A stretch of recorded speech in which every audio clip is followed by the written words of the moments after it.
മക്കളെ, നമ്മള് കഴിഞ്ഞ ഒരു ക്ലാസ്സിൽ കുറെ പേര് എന്നെ കണ്ടിട്ടുണ്ടാവും. കാരണം നിങ്ങൾ 5ാം ക്ലാസ്സിൽ നിന്ന് വന്ന ആൾക്കാരാണ്, പലരും കണ്ടിട്ടുണ്ടാവില്ല. അപ്പൊ കഴിഞ്ഞ ഒരു ക്ലാസ് ഞാൻ വിട്ടിട്ടുണ്ടായിരുന്നു, അതിൽ ആ ഗ്രൂപ്പിൽ ചേർന്നവരൊക്കെ കണ്ടിട്ടുണ്ടാവും. അപ്പൊ വീണ്ടും അടുത്ത ഒരു ക്ലാസ് നമ്മൾ എടുക്കുകയാണ്. അതിൽ ഇനി കാണാൻ പറ്റിയ ബുദ്ധിമുട്ടുള്ള ആൾക്കാർക്കൊക്കെ വളരെ പെട്ടെന്ന് ഞാൻ കുറച്ച് കാര്യങ്ങൾ അത് കഴിഞ്ഞ ക്ലാസ്സിൽ എടുത്ത് തന്നെ ഒന്ന് പറഞ്ഞു പോകും. ബാക്കിയുള്ള നമുക്ക് ഇന്നലെ കഴിഞ്ഞ ക്ലാസ്സിൽ എടുത്ത വിവരങ്ങളും കേട്ടോ. അപ്പോൾ പാഠഭാഗങ്ങൾ വായിച്ചു നോക്കിയിട്ടുണ്ടാവും ആൾക്കാർ, എല്ലാ കുട്ടികളും ഒന്ന് വായിച്ചു നോക്കിയിട്ടുണ്ടാവും. അക്ഷരം അറിയാത്തവർക്ക് അത് ഒന്ന് വായിച്ച് പഠിക്കണം, എഴുതി പഠിക്കണം എന്നൊക്കെ ഞാൻ പറഞ്ഞിട്ടുണ്ട്. ഇനി നമുക്ക് സമയം അധികം ഉണ്ടാവില്ല. അപ്പൊ അക്ഷരങ്ങൾ അറിയാത്ത ആരും ഉണ്ടാകരുത്. അത് അറിയാൻ വേണ്ടിയുള്ള മാർഗങ്ങളൊക്കെ ഞാൻ നിങ്ങൾക്ക് അയച്ചു തന്നിട്ടുണ്ട്. ഓക്കെ. അപ്പൊ നമുക്ക് കഴിഞ്ഞ ക്ലാസ് മുതൽ പറഞ്ഞ കുറച്ച് കാര്യങ്ങൾ ഒന്ന് നോക്കാം. വളരെ പെട്ടെന്ന് ഞാൻ പറയും, അപ്പൊ ശ്രദ്ധിച്ചിരിക്കണം കേട്ടോ. അപ്പോൾ കഴിഞ്ഞ ക്ലാസ്സുകളിൽ നമ്മളെ ഈ പാഠവുമായി ബന്ധപ്പെട്ട് പറഞ്ഞത് ഒന്നാമത് നമ്മളെ പേജിൽ നമുക്ക് ജീവികളെ പറ്റിയാണ്, ജീവികളുടെ പേരുകൾ പഠിക്കാൻ വേണ്ടിയിട്ട് ഉള്ള കാര്യങ്ങൾ. പിന്നെ ആ പേജിൽ എഴുതിയ 1-2 വാക്യങ്ങൾ, ഇതൊക്കെയാണ് 6ാം ക്ലാസ്സിലെ കുട്ടികൾക്ക് വേണ്ടിയിട്ട് ആ ക്ലാസ്സിൽ ആദ്യത്തെ ക്ലാസ്സിലെടുത്തത്. അതിലെ പേരുകളൊക്കെ ഞാൻ എഴുതി തന്നിട്ടുണ്ട്, നിങ്ങൾ എഴുതിയിട്ടുണ്ടാവും. അത് ഒന്നും കൂടി ഞാൻ പറയാം.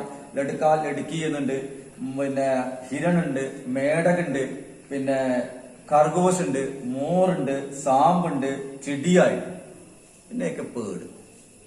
ഇതാണ് ഒന്നാമത്തെ പാഠത്തിൽ കാണുന്ന ചിത്രം.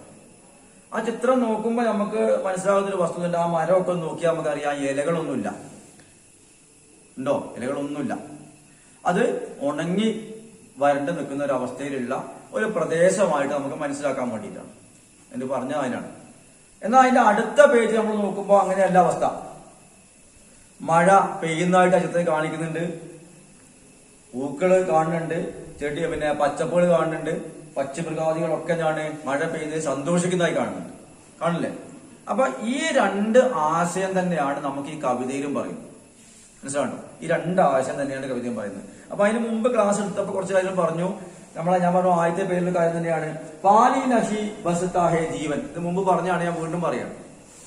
എന്താണ്? വെള്ളമല്ല പെയ്യുന്നത്, ജീവനാണ്. വെള്ളത്തിന്റെ പ്രാധാന്യത്തെ ഒന്നും കൂടി നമുക്ക് അറിയാൻ വേണ്ടിയിട്ടുള്ള വ്യക്തമായ ഒരു വാക്യമാണ് കൊടുത്തിരിക്കുന്നത്. കാരണം നമുക്ക് ഭക്ഷണമില്ലാതെ ആഴ്ചകളോളം നമുക്ക് ജീവിക്കാം, ഒരു സംശയവും വേണ്ട. പക്ഷെ വെള്ളമില്ലാതെ ഒരു ദിവസം തന്നെ ജീവിക്കല് നമുക്ക് ബുദ്ധിമുട്ടാണ്. ഭക്ഷണമില്ലാതെ ആഴ്ചകളോളം ജീവിച്ച ആൾക്കാരൊക്കെ ഉണ്ട്, പക്ഷെ വെള്ളമില്ലാതെ ജീവിക്കുക എന്ന് പറഞ്ഞാൽ വളരെ ബുദ്ധിമുട്ടാണ്, കഴിയുന്നല്ല. അത് മനുഷ്യന് മാത്രമല്ല. നമ്മൾ വെള്ളം എന്ന് പറയുമ്പോൾ മനുഷ്യന് കണക്കില്ല, ഭൂമിയിലെ സകല ചരാചരങ്ങൾക്കും അങ്ങനെ തന്നെയുണ്ട്. ജീവനുള്ള എല്ലാ വസ്തുക്കൾക്കും വെള്ളമാണ്. വെള്ളമില്ലാത്തതുകൊണ്ടാണ് വേനൽക്കാലാകുമ്പോൾ നിങ്ങൾ കാണാൻ നമ്മുടെ ചുറ്റുപാടുമുള്ള എല്ലാ പച്ചത്തലപ്പുകളും ഉണങ്ങി, ചെടികളൊക്കെ ഉണങ്ങി വരണ്ട ഒന്നും കാണില്ല. അതേസമയം മഴ അങ്ങോട്ട് പെയ്തു കഴിഞ്ഞാൽ നിങ്ങൾ നോക്കാം, എല്ലാ സ്ഥലത്തും പച്ചത്തലപ്പുകൾ പൊന്നു, ഒരുപാട് ജീവികളുടെ ശബ്ദം കേൾക്കാം, ജീവികളുടെ ശബ്ദം കേൾക്കാം, എല്ലാ ജീവികളും സജീവമായി അല്ലെ. മനുഷ്യന് സന്തോഷമാണ്. കാരണം കൃഷിക്കാരായ ആൾക്കാരൊക്കെ ഈ മഴയെ ആശ്രയിച്ചാണ് കൃഷി ചെയ്യുന്നത്, നമുക്കറിയാലോ. അപ്പം അതൊക്കെ ഞാൻ പറഞ്ഞു കഴിഞ്ഞാണ്. അപ്പൊ ഈ 2 അവസ്ഥ തന്നെയാണ് നമ്മളെ പാഠഭാഗത്തിൽ പറയുന്നത്. അപ്പൊ വളരെ പെട്ടെന്ന് പാഠഭാഗം ഒന്ന് വായിക്കും, അതിന്റെ അർത്ഥം ഒന്ന് പറയും, വളരെ പെട്ടെന്ന് അത് കേട്ടിരിക്കാം കേട്ടോ. ബാദൽദാനി, പാഠത്തിന്റെ പേര് ബാദൽദാനിയാണ്. ബാബുലാൽ ശർമ്മ പ്രേം എഴുതിയ ആളെ പേരാ പറഞ്ഞത്, ബാബുലാൽ ശർമ്മ പ്രേം. നോക്കാം. ചം ചം ചമക്കി ബിജലി റാണി, ഉഡീ ഗഗൻമേം ഖടാ സുഹാനി, ബാദൽ ദാനി ഖൂബ് ചമാച്ചം ബർസോ പാനി. അപ്പൊ ഇതിന്റെയൊക്കെ അർത്ഥം നമ്മൾ എഴുതിയെടുത്തിട്ടുണ്ട്, അതുകൊണ്ട് കുറെ കാര്യങ്ങൾ അറിയുണ്ടാവും. ചം ചം ചമക്കി ബിജലി റാണി. ചം ചം എന്ന് പറഞ്ഞാല് മിന്നലിന്റെ ആ ഒരു പ്രകാശത്തിനെ പറ്റി പറയാൻ വേണ്ടി പറഞ്ഞൊരു വാക്കാ ചം ചം. അത് മിന്നി തിളങ്ങുന്നു. ബിജലി റാണി എന്താണ്? മിന്നല്. ഇനി ആ റാണി ആയിട്ടാണ് കവി സങ്കല്പിച്ചിരിക്കുന്നത്. ഉഡി ഗഗൻമേം, ഉടി ഉയർന്നു, ഗഗൻ ആകാശം, ഖടാസുഹാനി എന്താണ്? മനോഹരമായ മേഘങ്ങളൊക്കെ എന്താണ്? ആകാശത്തിങ്ങനെ നിറഞ്ഞു. ബാദൽ ദാനി ഇതാണ് ബാദൽ എന്ന് പറഞ്ഞു, മേഘം എന്ന് പറഞ്ഞു. ബാദൽ ദാനി ബാദൽ എന്തോ നമുക്ക് ദാനം ചെയ്യുന്നുണ്ട്, അല്ലെങ്കിൽ നൽകുന്നുണ്ട്. എന്താ നൽകുന്നത്? മേഘം താമ തരുന്നത് മഴ തന്നെയാണ്. അപ്പൊ നമുക്ക് മഴമേഘമേ എന്ന് വേണേ പറയാനേ. മഴമേഘമേ മഴയാണ്. ഖൂബ് ചമാച്ചം, ഇഷ്ടംപോലെ ധാരാളം, ബർസോ പാനി മഴയായിട്ട് നീ വർഷിക്കൂ. മഴമേഘമേ മഴ എന്നാണ് നീ നന്നായിട്ട് നാണ് മഴയായിട്ട് ഭൂമിയിലേക്ക് വർഷിക്കൂ. പ്യാസി ചിടിയ പ്യാസി ഗയ്യ. പ്യാസി എന്ന് പറഞ്ഞാൽ ദാഹിക്കുന്ന, ചിടിയ പക്ഷികള്, പ്യാസി ഗയ്യ ദാഹിക്കുന്ന പശുക്കള്, കാലിഹേ സബ് താല് തലയ്യ. ഇതാണ് കാലിഹേ. നമ്മള് കാലിച്ചാക്ക് എന്നൊക്കെ പറയുന്നത് നാടൻ വർത്താനത്തില് അതേ സംഗതി തന്നെ ഉള്ളൂ. കാലിയായ ഒഴിഞ്ഞ. സബ് താല് തലയ്യ, കുളങ്ങളും തോടുകളൊക്കെ എന്താണ് ഉണങ്ങി കിടക്കുന്നു. എല്ലാ കുളങ്ങളും അരുവികളൊക്കെ എന്താണ് ഉണങ്ങി കിടക്കുന്നു. സൂക്കേ ഘാട്ട് പടിഹേ. സൂക്കേ ഉണങ്ങിയ, സൂക്കേ ഘാട്ട്. കാട്ട് എന്ന് പറഞ്ഞാൽ കടവ് അല്ലെങ്കിൽ തീരം എന്നൊക്കെയാണ്. നമുക്ക് പുഴയുടെ തീരം എന്നൊക്കെ പറയുന്നത് അതിനാണ് കാട്ട് എന്ന് പറയാം. കടവ് എന്ന് പറയുന്നത് തന്നെയാണ്. പിന്നെ എന്താണ് തോണിയൊക്കെ അക്കരയ്ക്കര കടക്കാൻ വേണ്ടിയുള്ള ആ സ്ഥലത്തിനാണ് കടവ് എന്ന് പറയാം, അല്ലെങ്കിൽ തീരം എന്ന് പറയാം. സൂക്കേ ഘാട്ട് പടീഹേ നയ്യ. ഉണങ്ങിയ തീരത്ത് അല്ലെങ്കിൽ കടവിനാണ് പടീഹേ നയ്യ. കടക്കാണ് എന്ത് നയ്യ. നയ്യ എന്നുള്ള വാക്ക് നിങ്ങൾ ഉപയോഗിക്കും, പക്ഷെ അതിന് വേറെ വാക്കുകൾ പഠിച്ചിട്ടുണ്ട് ക്ലാസ്സിൽ. നാവ്, തോടി, അതന്നെ നയ്യ. അതാണ് വെള്ളമില്ലാത്ത പുഴയുടെ തീരത്ത് ഒരു ഭാഗത്ത് ഇങ്ങനെ തോണി ഒഴിവായി ഇങ്ങനെ വെറുതെ കിടക്കുന്നത്. കാരണം വെള്ളമില്ലല്ലോ, വെള്ളം ഉണ്ടെങ്കിലല്ലേ തോണിക്ക് ആവശ്യമുള്ളൂ. പിന്നെയോ ഉയീ മച്ചലിയോങ്കോ ഹൈരാനി. മച്ചലിയോങ്കോ മത്സ്യങ്ങൾക്ക് എന്താണ് ഹൈരാനി. അവർക്ക് മത്സ്യങ്ങൾക്ക് എന്താണ്, അവർക്കൊക്കെ എന്താണ് ഹൈറാനി. ഹൈറാനി എന്ന് പറഞ്ഞാൽ ഇവിടെ ശാഠ്യം പിടിക്കാതെ ദേഷ്യം വരിക എന്നൊക്കെയുള്ള അർത്ഥമുണ്ട് അല്ലെ. ആശ്ചര്യപ്പെടുക എന്നുള്ള ഒരു അർത്ഥമാണ് അതിനുള്ളത്. പക്ഷെ മത്സ്യങ്ങൾക്ക് ആശ്ചര്യപ്പെടുന്ന എന്താണ് ദേഷ്യം വരിക, കാരണം വെള്ളമില്ലാത്തതുള്ള ദേഷ്യമാണ്. മനസ്സിലായില്ലേ? അപ്പൊ ഹൈരാനി എന്ന് പറയുമ്പോൾ ഇവിടെ അർത്ഥം ദേഷ്യം എന്നുള്ള ആ ഒരു ആശയത്തിലേക്ക് എത്താം. ആശ്ചര്യപ്പെടുക എന്നുള്ളതാണ് അർത്ഥം നമുക്ക് ശരിക്കും പറയുമ്പോൾ ഉണ്ടാകും കേട്ടോ. പിന്നെയോ ബാദൽ ദാനി ബാദൽ ദാനി, മഴമേഘമേ മഴമേഘമേ. അപ്പൊ നമ്മളെ ഈ ഒരു പാരഗ്രാഫിൽ ഈ 2, 4, 5 വരിയില് നമ്മോട് പറഞ്ഞതാണ് മഴയില്ലാത്ത അവസ്ഥയിൽ നമ്മുടെ പ്രകൃതിയുടെ ഒരു ചിത്രമാണല്ലോ. എന്താണ് പക്ഷികൾക്കും മൃഗങ്ങൾക്കും, അതായത് ചിടിയ അവർ ഗയ്യ ആണ് പശുക്കൾക്കും അല്ലെങ്കിൽ പിന്നെ പക്ഷികൾക്കും വെള്ളമില്ലാത്തൊരവസ്ഥ. എല്ലാ കുളങ്ങളും തോടുകളും വറ്റി വരണ്ടു കിടക്കുന്നു. തോണിയാണെങ്കിൽ വെള്ളമില്ലാത്തതുകൊണ്ട് ഒരു അരുവിലിങ്ങനെ ഇട്ടിരിക്കുന്നു. പിന്നെയോ മത്സ്യങ്ങൾക്ക് വെള്ളമില്ലാത്തതുകൊണ്ടാണ് അവർക്ക് ദേഷ്യം വന്ന് നിൽക്കുന്നു. ഈ ഒരു ചിത്രമാണ് വരൾച്ച ഉണ്ടാകുമ്പോഴുള്ള ഒരു അവസ്ഥയാണ് നമ്മുടെ മുന്നിൽ കവി വരച്ചു കാട്ടുക. ഇനി അതിന്റെ അടുത്ത ഭാഗം പറഞ്ഞത് നേരെ ഓപ്പോസിറ്റ് ആണ്. അപ്പൊ ഞാൻ 2 കാര്യങ്ങളൊക്കെ ഉണ്ടെന്ന് ഞാൻ പറഞ്ഞു. ഇനി അത് നോക്കാം എന്താന്ന്. സാഗർ സെ ഭർ ഭർ ജലിലാത്തേ. കടലിൽ നിന്ന്, സാഗർ സെ എന്ന് പറഞ്ഞാല് കടലിൽ നിന്ന്. അവിടെ സേനുള്ള പ്രത്യേകം വന്നുകൊണ്ടാണ് അങ്ങനെയൊക്കെ വന്നത് കേട്ടോ. അതൊക്കെ മനസ്സിലാക്കണം. സേക്ക് അർത്ഥമുണ്ട് അവിടെ. സാഗർ സെ കടലിൽ നിന്ന്, ഭർ ഭർ ജലിലാത്തേ നിറച്ച് വെള്ളം കൊണ്ടുവന്ന്, ഗാവ് ഗാവ് മേം രസ് ബർസാത്തേ ഓരോ ഗ്രാമങ്ങൾ തോറും രസ് ബർസാത്തേ. എന്താണ് രസ്? രസം പെയ്യിച്ചുകൊണ്ട്. രസം എന്ന് പറഞ്ഞാണ് അവിടെ രസം എന്ന് പറഞ്ഞാൽ മഴയാണ്. അപ്പൊ കടലിൽ നിന്ന് വെള്ളം നീരാവിയായി മുകളിലേക്ക് പോയി അത് മേഘങ്ങളായിട്ട് തടഞ്ഞു നിർത്തപ്പെട്ട് പിന്നെ അത് മഴയായി ഭൂമിയിലേക്ക് വർഷിക്കുന്നു. സയൻസിലൊക്കെ നിങ്ങൾ പഠിച്ചാണ്. കാരണം എങ്ങനെയാണ് മഴ ഉണ്ടാകുന്നതിനെ പഠിച്ചാണ്. അതിന്റെ തന്നെ ചെറിയ രൂപകൾ പറഞ്ഞ അവിടെ മനസ്സിലെ. അപ്പൊ കടലിൽ നിന്ന് വെള്ളം ശേഖരിച്ച് കൊണ്ടുപോയിട്ട് ആകാശത്ത് കരിയൂപിച്ചാണ് പിന്നെ മഴയായിട്ട്. അത് മഴ എന്നല്ല, രസമായിരുന്നാണ്. മധുരതരമായ ഒരു വസ്തുതയായിട്ടാണ് കവി അവതരിപ്പിച്ചത്. മഴയായിട്ട് ഭൂമിയിലേക്ക് വർഷിക്കുന്നു. സബ് ജീവോങ്കി പ്യാസ് ബുജാത്തെ ഹേ. എല്ലാ ജീവികളുടെയും, സബ് ജീവോങ്കി എല്ലാ ജീവികളുടെയും, പ്യാസ് ബുജാത്തെ, പ്യാസ് ദാഹം, ബുജാത്തെ ശമിപ്പിക്കുന്നു.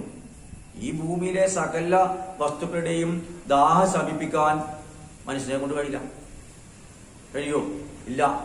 അത് പ്രകൃതി ഒരുക്കിയ വിഭവങ്ങളല്ലാതെ വേറെ ഒരു മനുഷ്യശക്തിയെ കൊണ്ടും ഈ രീതിയിൽ ഈ ഭൂമിയുടെ ദാഹം ശമിപ്പിക്കാൻ വേറെ ഒരു ശക്തിക്കും കഴിയും. ഭൂമിയിലുള്ള എല്ലാ ജീവജാലങ്ങൾക്കും പിന്നെ സസ്യങ്ങൾക്കും എല്ലാ മനുഷ്യർക്കും എല്ലാവർക്കും ഉള്ള ദാഹം ശമിക്കണമെന്ന് വേണം മഴ തന്നെ പെയ്യണം. ആ മഴ പെയ്ത് ഈ ഭൂമി കുളിർത്ത് വെള്ളമുണ്ടായാൽ മാത്രമാണ് നമുക്ക് ആവശ്യമുള്ള എല്ലാ വസ്തുക്കൾക്കും ഉള്ള ജലം ലഭിക്കുള്ളൂ. അല്ലാതെ നമുക്കൊരു മോട്ടർ അടിച്ചു കണ്ട് ഈ ഭൂമിയെ ഫുള്ള് പിന്നെ കാണിപ്പിക്കാൻ പറ്റും, അല്ലെങ്കിൽ വെള്ളം കൊടുക്കാൻ പറ്റും? ഇല്ല. അത് പ്രകൃതിയുടെ ശക്തിയാണ്, കഴിവാണ്. അപ്പൊ അത് നിലനിൽക്കേണ്ടത് ആവശ്യമാണെന്നൊരു ബോധം കൂടി നമുക്ക് ഉണ്ടാകണം.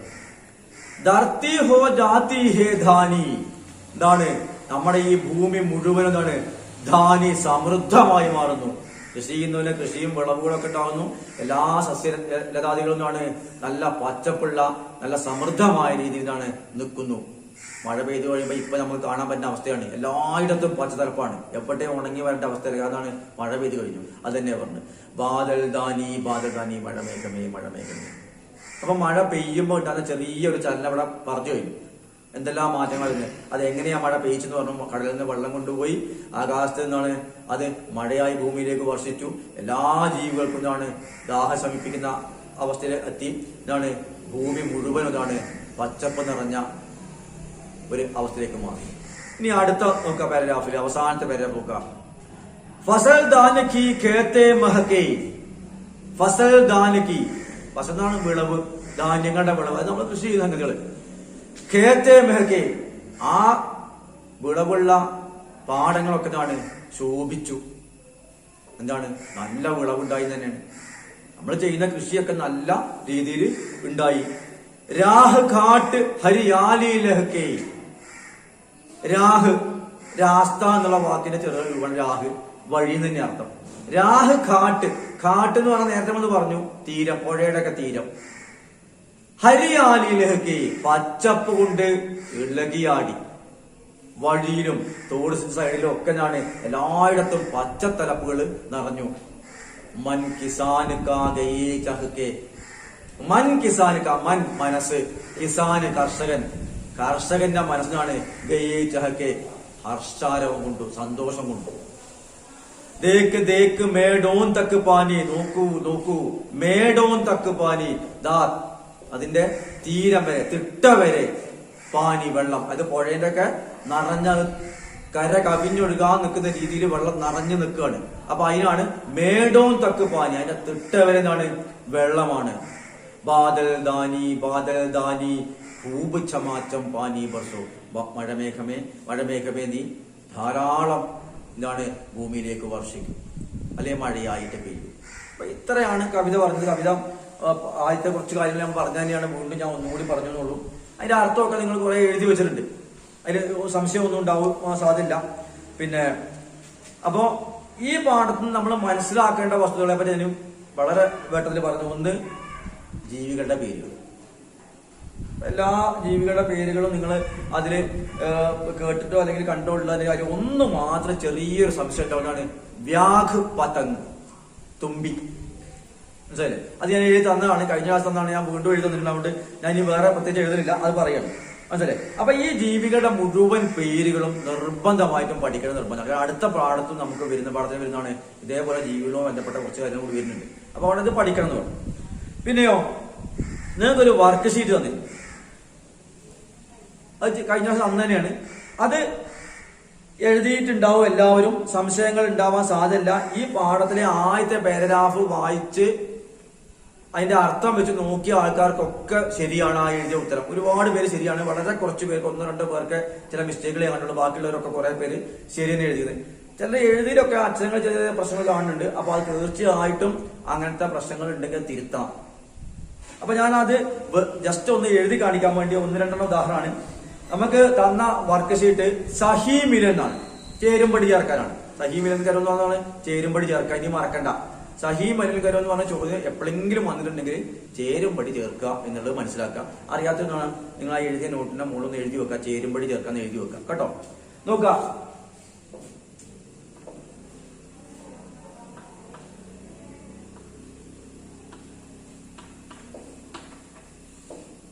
ബിജലി എന്നാണ് ഒന്നാമത്തെ വാക്യം എഴുതി. ബിജലി ഞാൻ ഇവിടെ എഴുതിയിട്ടുണ്ട്, ബിജലി. അതിന് ഒരുപാട് വരി കൊടുത്തിട്ടുണ്ട്. അതിന്റെ അടുത്ത വരിയില് ബർസ, പാനി, പ്യാസി, ഖാലി, ഉഡികർമേ, ചംചം, ചമക്കി, ഒരുപാട് വരി വാക്കുകൾ കൊടുത്തിട്ടുണ്ട്. അതിന് ചേരുന്നാണ് ചോദിക്കുന്നത്. അപ്പൊ നമ്മുടെ ടെക്സ്റ്റ് ബുക്കിലെ വരികളുമായി ബന്ധപ്പെടുത്തിയാൽ നോക്കുന്നത് നമ്മളെന്താണ് നമുക്ക് നോക്കാൻ അറിയാം. ചം ചം ചമക്കി വിജലി റാണി. അപ്പൊ വിജലി ഉണ്ട്, ചം ചം ചമക്കി വിജലി റാണി. അപ്പൊ നമ്മക്ക് നമ്മളെ ഈ ചേരുമൊഴി അതിനാണ് ചം ചം ചമക്കി. അപ്പൊ ഒരു സംശയം വേണ്ട, നമുക്ക് എഴുതാം. ചം ചം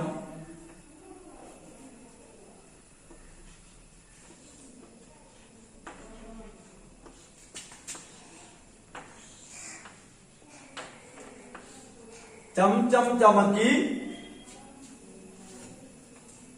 ബിജലി. ഉത്തരായില്ലേ?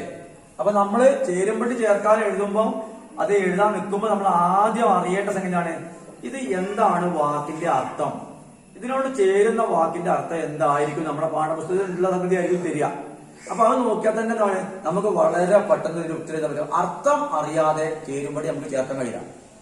അപ്പൊ അതിനെ പറഞ്ഞത് അർത്ഥം നിർബന്ധമായും പഠിച്ചാലേ ഈ ചേരുംപടി എന്നുള്ള പ്രവർത്തനമാണ് നമ്മൾ ചെയ്യാൻ പറ്റുള്ളൂ, അത് ഭംഗിയായിട്ട് തെറ്റില്ലാതെ. അപ്പൊ അർത്ഥം പഠിക്കുന്നത് നിർബന്ധമാണ്. അർത്ഥം പഠിച്ചാൽ മുഴുവനും മാർക്ക് കിട്ടുന്ന ചോദ്യമാണ്. പരീക്ഷയ്ക്ക് ചോദിക്കാൻ സാധ്യതയുള്ള ചോദ്യങ്ങളാണ്. ചേരുംപടി ചേർക്കൽ ഒന്ന് വരലുണ്ട് 6ാം ക്ലാസ്സിൽ പരീക്ഷയ്ക്ക് ഒരു ചോദ്യം ഇങ്ങനെ വരലുണ്ട്, അതുകൊണ്ടാ പറഞ്ഞു. രണ്ടാമത്തെ ഒന്നും കൂടി എഴുതി കാണിക്കാം. ഘട.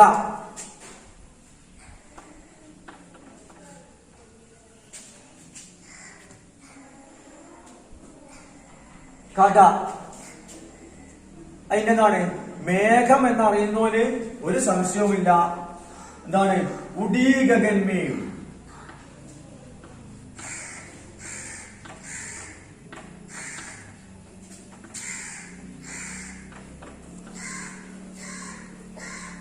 ഇത് മേഘം എന്നാണെന്നാണ് അർത്ഥം മനസ്സിലാക്കി ഉറപ്പുള്ള കാര്യം എന്താണ് ഉടീകരണം. ആകാശത്ത് ഉയർന്നു, ആകാശത്തല്ലേ മേഘം കാണുക.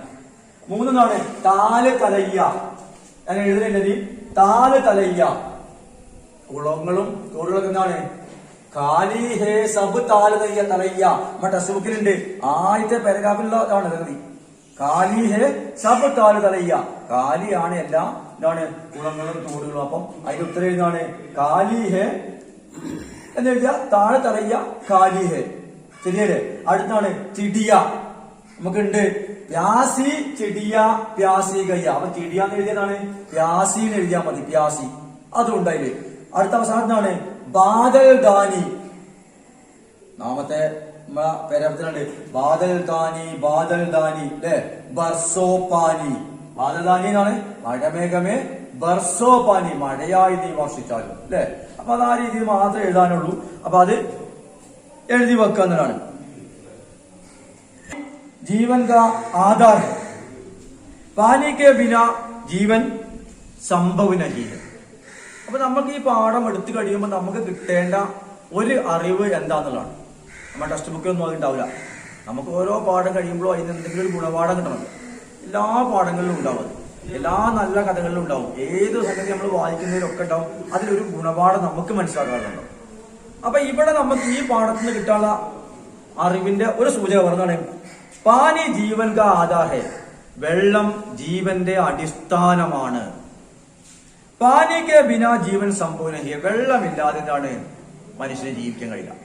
അപ്പൊ മനുഷ്യനെന്നുള്ള അർത്ഥമല്ല, ജീവിതത്തിലെ ഭൂമിയിലെ എല്ലാ ജീവിതത്തിലും മനസ്സിലായില്ലേ. അപ്പൊ അതിന് നമുക്ക് എന്താ വേണ്ടത്? പ്രകൃതിയെ സംരക്ഷിക്കണം അല്ലേ? അതിനെപ്പറ്റിയൊക്കെ വരുന്നുണ്ട്. അപ്പൊ വെള്ളത്തെ സംരക്ഷിക്കാനും പ്രകൃതിയെ സംരക്ഷിക്കാനുള്ള ബോധമുണ്ടാകുക. ജലമില്ലെങ്കിൽ ഭൂമിയിൽ ജീവൻ എന്ന ആ ഒരവസ്ഥയ്ക്ക് നാശമുണ്ടാകും എന്നും ഉള്ള ബോധ്യം നമ്മളിലേക്ക് ഉണ്ടാകുക എന്നുള്ളതാണ് ഈ പാഠം കൊണ്ട് നമുക്ക് ഉദ്ദേശിക്കുന്നത്. അപ്പം വെള്ളം ജീവന്റെ കൂടി എന്താണ് ഉറവിടമാണ് എന്നുള്ള ആശയം ഇത് മുമ്പേ പറഞ്ഞിട്ടുണ്ട് കേട്ടോ മക്കളെ. അപ്പൊ പാഠത്തിന്റെ നിങ്ങൾ ഈ പാഠത്തിന്റെ അവസാനം ഒരു ചോദ്യം കൊടുത്തിട്ടുണ്ട്, കണ്ടോ? ടെക്സ്റ്റ് ബുക്കിൽ തന്നെ ഉണ്ട്, ടെക്സ്റ്റ് ബുക്കിൽ കാണാം. ബാരിഷ് സേ കോൻ കോൻ ഖുശ് ഹോത്തെ. അതിന്റെ അർത്ഥം പറയണം. നിങ്ങൾക്ക് മനസ്സിലായിട്ടില്ലെങ്കിൽ അതിന്റെ അർത്ഥം പറയണേ. മഴ പെയ്തപ്പോൾ ആരെല്ലാമാണ് സന്തോഷിച്ചത്? നമ്മുടെ ടെക്സ്റ്റ് ബുക്കിൽ ഈ ഒരു ചോദ്യമുള്ളൂ. ഒരു പ്രാവശ്യം പരീക്ഷയ്ക്ക് വന്നൊരു ചോദ്യമാണ്, അതുകൊണ്ടാണ് വ്യക്തമായിട്ട് പറയുന്നത്. ഇവിടെ ചോദ്യമാണ് മഴ പെയ്തപ്പോൾ ആരെല്ലാമാണ് സന്തോഷിച്ചത്. അതേമാതിരി ചോദ്യം കൂടി ഉണ്ട്. ആ ചോദ്യം മഴ പെയ്തപ്പോൾ ആരൊക്കെയാണ് ദുഃഖിച്ചത്? അത് നമ്മുടെ ടെക്സ്റ്റ് ബുക്കിലില്ല. പരീക്ഷയ്ക്ക് നിങ്ങൾക്ക് എഴുതാൻ ചോദിച്ച ചോദ്യം ഒരിക്കലും അതാണ്. എന്ത്? മഴ പെയ്യുന്നതിന് മുമ്പ്, അത് വരൾച്ച ആയപ്പോൾ ആരെല്ലാമാണ് ബുദ്ധിമുട്ടിയത്? നമുക്ക് ചോദ്യം അതല്ല. അപ്പൊ ഇവിടെ നമുക്ക് എഴുതാനുള്ളതാണ് മഴ പെയ്ത് കഴിഞ്ഞപ്പോൾ ആരൊക്കെയാണ് സന്തോഷിച്ചതാണ്. അപ്പൊ നമുക്ക് ആരൊക്കെയാണ് സന്തോഷിച്ചത്? നമ്മളെ പാഠപുസ്തകത്തിൽ കടന്നുപോയാൽ നമുക്ക് അറിയാം ആരൊക്കെയാണ്. കിസാൻ, കർഷകൻ അല്ലേ. പേട് പൗധേ അല്ലേ. ചിടിയ, ജാൻവർ അല്ലേ.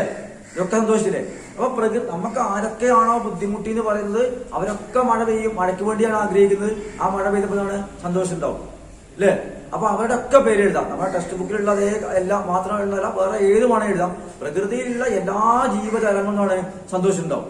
അപ്പം ആ ചോദ്യത്തിന്റെ ഉത്തരം നിങ്ങൾ ഇവിടെ നിന്നാണ് സന്തോഷം മാത്രമേ ചോദിച്ചുള്ളൂ. അതിന്റെ ഉത്തരം എന്താണ് നോട്ട് ബുക്കിൽ എഴുതിയേക്കണം. അത് നിങ്ങൾക്ക് ടിവിയിലെ വ്യത്യാസ ക്ലാസ് ചോദിച്ചിട്ടുണ്ടാവില്ല, പക്ഷെ എഴുതേണ്ടതാണ്. അപ്പം ചോദ്യം നമ്മുടെ ടെക്സ്റ്റ് ബുക്ക് നോക്കി എഴുതാം. സന്തോഷിച്ചത് ആരൊക്കെയാന്ന് ചോദിച്ചത്. അപ്പൊ എന്താണ് കിസാൻ എന്ന് പറയാം, ചിടിയാന്ന് പറയാം, ജീവജന്തു എന്ന് വേണേ പറയാം അല്ലെ, പിന്നെയോ പേട് പൗത എന്ന് വേണേ പറയാം. ഇതൊക്കെ സന്തോഷിച്ച ആൾക്കാരാണ്. അപ്പം ഈ സംഗതി ഒക്കെ സന്തോഷിക്കുന്ന രീതിയിൽ എഴുതാം. മനസ്സിലായില്ലേ? ഇനി അടുത്ത പറയാനുള്ളത് തുകാന്ത് ശബ്ദ ഡൂണ്ട് കർ ലിഖി. ഞാന് തരാന് പിന്നെ 2 ചോദ്യങ്ങളാണ് തന്നിരുന്നത്. ഒന്നാണ് തുകാന്ത് ശബ്ദ ഡൂണ്ട് കർ ലിഖി. അതിന്റെ ഒപ്പം ഒരു ചോദ്യം കൂടി ഉണ്ടായിരുന്നു, സമാന അർത്ഥവാലെ ശബ്ദ ലിഖി. 2 കാര്യങ്ങൾ. അപ്പൊ അതിനെപ്പറ്റി ഒന്ന് പറയട്ടെ. തുകാന്ത് ശബ്ദം എന്ന് പറഞ്ഞാൽ അതേപോലെ സമാന അർത്ഥവായ ശബ്ദം പറയുമ്പോൾ ചെറിയൊരു കൺഫ്യൂഷൻ ഒക്കെ ഉണ്ടാവും. ആ കൺഫ്യൂഷൻ എന്നോട് തീരണം. തുകാന്ത് ശബ്ദം പറഞ്ഞാൽ ഒരേ ശബ്ദത്തിൽ അവസാനിക്കുന്ന വാക്ക്. ശ്രദ്ധിക്കുക, ഒരേ ശബ്ദത്തിൽ അവസാനിക്കുക. നമ്മൾ പറഞ്ഞു എന്താണ് ഒരേ അക്ഷരത്തിൽ അവസാനിക്കുകയാണ് ശബ്ദം പറഞ്ഞു, ഒച്ചയുള്ളൂ അല്ലേ? രാ എന്നുള്ള അക്ഷരത്തിലാണെങ്കിൽ എല്ലാം അവസാനിക്കുന്ന രാണെങ്കിൽ ആ രാ എന്നല്ലേ വരുള്ളൂ, ആണല്ലോ. അപ്പൊ ഇവിടെ റാണി ഉദാഹരണം തന്നിട്ടുണ്ട്. റാണി, സുഹാനി, 2 അവസാനത്തിൽ നീനാണ്. അപ്പൊ അതിന്റെ പ്രത്യേകത എന്താണ്? ഒരേ ശബ്ദത്തിൽ അവസാനിക്കുന്ന പദങ്ങളാണ്, പക്ഷേ അതിന്റെ അർത്ഥം ഒരിക്കലും ഒന്നാകണമെന്നില്ല, ഒന്നല്ല. അപ്പൊ എന്താണ് അതിന്റെ ശബ്ദം ഒരേ ശബ്ദത്തിലാണ് അവസാനിക്കുന്നത് 2 വാക്കും, പക്ഷേ അതിന്റെ അർത്ഥങ്ങൾ 2ഉം വ്യത്യസ്തമായിരിക്കും. അതാണ് എന്താണ് തുകാന്ത് ശബ്ദം, ഒരേപോലെയുള്ള ശബ്ദങ്ങൾ. അങ്ങനെ എഴുതാൻ പറഞ്ഞാൽ അതാണ്. രണ്ടാമത് പറയുന്നത് സമാന അർത്ഥവാലേ ശബ്ദം എന്നാണ്, ഒരേ അർത്ഥം വരുന്ന വാക്കുകൾ എന്നാണ്. അപ്പൊ അതിന്റെ പ്രത്യേകത എന്താണ്? അത് പറയുമ്പോ ഒരേപോലെ ആണെന്ന് ഒരു നിർബന്ധമില്ല, പക്ഷെ 2ന്റെയും അർത്ഥം ഒന്ന് തന്നെയായിരിക്കും. നേരത്തെ പറഞ്ഞത് അർത്ഥം ഒന്ന് തന്നെ ആകൂല എന്ന് പറഞ്ഞു. ഇത് നേരെ മറിച്ചാണ്. അർത്ഥം എന്താണ്? ഒരേ അർത്ഥമായിരിക്കും. പറയുന്നതിന് യാതൊരു സാമ്യം ഉണ്ടോന്ന് നിർബന്ധമല്ല. അപ്പം സമാന അർത്ഥ വാലേ ശബ്ദം എന്ന് പറയുമ്പോഴും തുകാന്ത് ശബ്ദം എന്ന് പറയുമ്പോഴുള്ള വ്യത്യാസം പറഞ്ഞു. അപ്പൊ അതിന് ഉദാഹരണം എടുത്തിട്ടുണ്ട്. റാണി, സുഹാനി, ലാത്തെ, ബർസാത്തെ. നിങ്ങൾ ടെക്സ്റ്റ് ബുക്കിന്റെ ആ വരിയിലൊന്ന് നോക്കി നോക്കുക, നിങ്ങൾക്ക് ഇഷ്ടംപോലെ കാണാം. റാണി, സുഹാനി എന്ന് പറഞ്ഞു, ദാനി, പാനി കണ്ടു, അങ്ങനെ ഇഷ്ടംപോലെ വാക്കുകളുണ്ട് അല്ലെ? റാണി, സുഹാനി, ദാനി, പാനി, ഇതേപോലെ ഒരുപാട് വാക്കുകളുണ്ട്. അപ്പൊ എന്താണ്? അവസാനിക്കുന്ന അക്ഷരം ഒന്നാണ്. ഒരേപോലെയുള്ള അക്ഷരത്തിൽ അവസാനിക്കുന്ന ശബ്ദങ്ങളെയാണ് തുകാന്ത് ശബ്ദം എന്ന് പറയുന്നത്. അതിന്റെ അർത്ഥം ഒരിക്കലും ഒന്നാവില്ല, വേറെ വ്യത്യസ്തങ്ങളായ അർത്ഥമായിരിക്കും. അപ്പൊ അങ്ങനെയുള്ള കാര്യത്തെയാണ് തുകാന്ത് ശബ്ദം എന്ന് പറയുക. അടുത്ത ഞാൻ പറഞ്ഞതാണ് സമാന അർത്ഥ വാലേ ശബ്ദം. സമാനമായ അർത്ഥമുള്ള 2 ചോദ്യം ഉള്ളത്. ഒന്ന് തുകാന്ത് ശബ്ദം പറഞ്ഞു, അടുത്തതാണ് സമാന അർത്ഥ. അതിന്റെ അർത്ഥം ഒന്ന് തന്നെയായിരിക്കും, പക്ഷെ വാക്ക് തമ്മിൽ യാതൊരു ബന്ധമുണ്ടാവില്ല. നോക്കാം ഉദാഹരണം നമുക്ക്. സമുദ്ര, ആ വാക്കിന് നമ്മ ടെക്സ്റ്റ് ബുക്ക് തന്ന പദം എന്നാണ് ചോദിക്കുന്നത്. അപ്പൊ സമുദ്രം എന്ന വാക്കിന്റെ അർത്ഥം അറിഞ്ഞാലേ നമ്മ ടെക്സ്റ്റ് ബുക്കിലെ വാക്ക് ഏതാണെന്ന് നമുക്ക് അറിയാൻ പറ്റുള്ളൂ. അപ്പൊ ആ ഒരു പ്രശ്നമുണ്ട്, അത് ശ്രദ്ധിക്കണം. സമുദ്രം എന്നുള്ളതിന് നമ്മ ടെക്സ്റ്റ് ബുക്ക് എന്താണ്? സാഗർ എന്നാണ്. അതെന്താണ്? സമുദ്രം തന്നെയാണ്, കടൽ തന്നെയാണ്. കടല് എന്നുള്ള വാക്കിന്റെ 2 വാക്കുകൾ നമ്മൾ പഠിച്ചു. ഒന്ന് സമുദ്രം പഠിച്ചു, സാഗർ പഠിച്ചു. അടുത്ത നോക്കാം ഭൂമി. അതിന് നമ്മൾ ടെക്സ്റ്റ് ബുക്കിൽ നമ്മുടെ ഈ കവിതയിൽ തന്ന വേറൊരു പദമാണ് ധർത്തി, ഭൂമി. അപ്പം ആ 2 പ്രവർത്തനമാണ് നിങ്ങൾക്ക് ചെയ്യാനുള്ള, നിങ്ങൾക്ക് പിന്നെ എന്താണ് വർക്ക് ഷീറ്റ് തന്നത്. ഈ 2 വർക്കും നിങ്ങൾ എഴുതണം. പിന്നെ എന്താണ് സഹി വിലങ്കരം എന്നുള്ളത് നേരത്തെ പറഞ്ഞു കഴിഞ്ഞു. തെറ്റുള്ളവർ ശരിയാക്കി എഴുതുക. വാക്കുകളുടെ അർത്ഥം നിർബന്ധമായിട്ട് പഠിക്കുക. അപ്പോ ഇന്ന് പറഞ്ഞ ഈ ക്ലാസ് നിങ്ങൾക്ക് മനസ്സിലായിട്ടുണ്ടാവുന്ന വിചാരിക്കുകയാണ്. അപ്പോൾ അടുത്ത ക്ലാസ്സിൽ നമുക്ക് ഇനി കൂടുതൽ പുതിയ കാര്യങ്ങളുമായിട്ട് നമുക്ക് കാണാം. അപ്പോൾ നമസ്കാരം. അതിന് ഒറ്റ കാര്യം പറയട്ടെ, അർത്ഥങ്ങൾ നിങ്ങൾ മൊബൈലിൽ എഴുതിയിട്ട് മൊബൈലിൽ വിടണ്ട. ഇതേപോലെ വർക്ക് ഷീറ്റുകളും ചെയ്യാൻ തരുന്ന പ്രവർത്തനങ്ങളുമാണ് നിങ്ങൾ മൊബൈലിലേക്ക് അയച്ചു തരുന്നത്. അർത്ഥം ഞാൻ നിങ്ങൾക്ക് എഴുതി തരുന്നില്ല, അത് തന്നെയാണ് നിങ്ങൾ എഴുതിയിരിക്കുന്നത്. അപ്പൊ അത് വേണ്ട, നിങ്ങൾക്ക് വർക്ക് ഷീറ്റ് തരുന്ന അതേപോലെ ഉള്ള പ്രവർത്തനങ്ങൾ പുതുതായി സ്വന്തമായി ചെയ്യാനുള്ളത് അത് ചെയ്തിട്ട് നിങ്ങൾ എന്റെ മൊബൈലിലേക്ക്, എന്റെ നമ്മുടെ ഗ്രൂപ്പിലേക്ക്, മൊബൈലിലെ ഗ്രൂപ്പിലേക്ക് അയച്ചു തരിക. അടിയിൽ പേര് എഴുതാം കേട്ടോ. ശരി.